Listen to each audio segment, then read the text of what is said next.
বাংলাদেশে চলমান সংস্কার কার্যক্রমে সমর্থন দেওয়ার পাশাপাশি অর্থনৈতিক উন্নয়নে জাপানি বিনিয়োগকারীরা বাংলাদেশে তাদের অবস্থান অব্যাহত রাখবে বলে জানিয়েছে বাংলাদেশে নিযুক্ত জাপানের বিদায়ী রাষ্ট্রদূত ইওয়ামা কিমিনোরি। বুধবার ঢাকার রাষ্ট্রীয় অতিথি ভবন যমুনায় প্রধান উপদেষ্টা অধ্যাপক ডক্টর মোহাম্মদ ইউনূসের সঙ্গে বিদায়ী সাক্ষাৎকালে জাপানি রাষ্ট্রদূত একথা বলেন।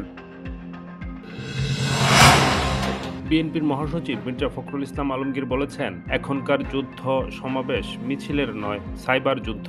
এজন্য তথ্য প্রযুক্তি সংশ্লিষ্টদের কাজে লাগাতে নেতাকর্মীদের প্রতি আহ্বান জানিয়েছেন তিনি।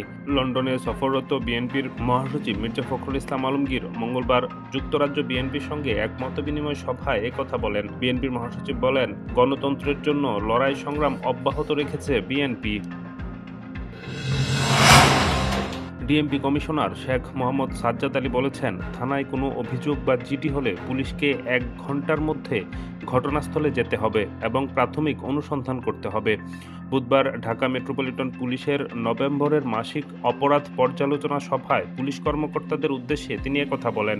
ডিএমপি কমিশনার বলেন, থানায় কোনো অভিযোগ বা জিডি হলে পুলিশকে দ্রুততম সময়ের মধ্যে ব্যবস্থা নিতে হবে। কেন্দ্রীয় যুবদলের সভাপতি মুনায়েম মুন্নাহ বলেছেন, বাংলাদেশ হাই কমিশনের নিরাপত্তা দেওয়ার দায়িত্ব ভারতের। তারা সে নিরাপত্তা দিতে ব্যর্থ হয়েছে।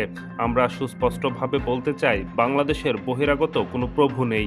আমরা বন্ধুরাষ্ট্র হিসেবে প্রতিবেশীকে চিন্তা করি। বুধবার বিকেলে ব্রাহ্মণবাড়িয়া আখাউড়া স্থলবন্দরে লং মার্চ কর্মসূচি শেষে অনুষ্ঠিত সমাবেশে প্রধান অতিথির বক্তব্যে একথা বলেন তিনি।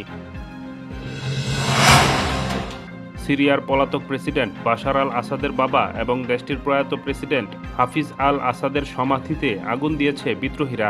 এর আগে দামেস্কে আসাদের বাসভবনে ভাঙচুর চালায় সাধারণ জনতা। বুধবার বিবিসি জানিয়েছে, সিরীয় উপকূলীয় লাতাকিয়ার কারদা এলাকাটি আসাদ পরিবারের পূর্বপুরুষের গ্রাম।